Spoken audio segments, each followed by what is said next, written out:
ব্রাহ্মণবাড়িয়ার সরাইলে এবার ধান শুকানোর জায়গার দখল নিয়ে সংঘর্ষে জড়িয়েছে দুই পক্ষ। এতে আহত হয়েছেন পুলিশ সদস্য সহ অন্তত ৪০ জন। পরিস্থিতি নিয়ন্ত্রণে রাবার বুলেট ও টিয়ার শেল ছোড়ে পুলিশ। ব্যাপক সংঘর্ষের পর এলাকার পরিস্থিতি থমথমে। সিলন ফ্যামিলি ব্লেন্ডের কড়ালিকার আর সতেজ স্বাদের পারফেক্ট ব্লেন্ডে স্বপ্নেরা মেলুক টানা।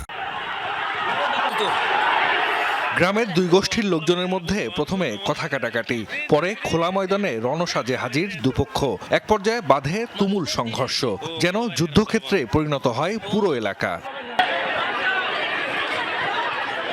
ব্রাহ্মণবাড়িয়ার সরাইলে এবার সংঘর্ষ পাকশিমুল ইউনিয়নের পরমানন্দপুর গ্রামে। পুলিশ ও স্থানীয়রা জানায়, ধান শুকানোর জায়গার দখল নিয়ে গ্রামের সোনাউল্লাহ গোষ্ঠীর সাথে বিরোধ চলছিল বুল্লাবাড়ি গোষ্ঠীর। এ নিয়ে কথা কাটাকাটি, এক পর্যায়ে বাধে সংঘর্ষ। আজকে সকালে সরাইল থানার পরমানন্দপুর নামে একটি গ্রাম আছে, অত্যন্ত প্রত্যন্ত অঞ্চল। সেখানে ধান শুকানোর খলা কারা ব্যবহার করবে আগে, কারা পরে ব্যবহার করবে, এই নিয়ে অর্থাৎ তুচ্ছ একটা বিষয়কে কেন্দ্র করে দুপক্ষের মধ্যে সংঘর্ষ হয়। দুপক্ষের মারামারিতে এক পর্যায়ে যোগ দেয় গ্রামের আরও কয়েকটি গোষ্ঠীর লোকজন। সকাল থেকে দুপুর পর্যন্ত চলে সংঘর্ষ। খবর পেয়ে ঘটনাস্থলে যায় পুলিশ। রাবার বুলেট ও টিয়ার শেল ছুড়ে পরিস্থিতি নিয়ন্ত্রণে আনে।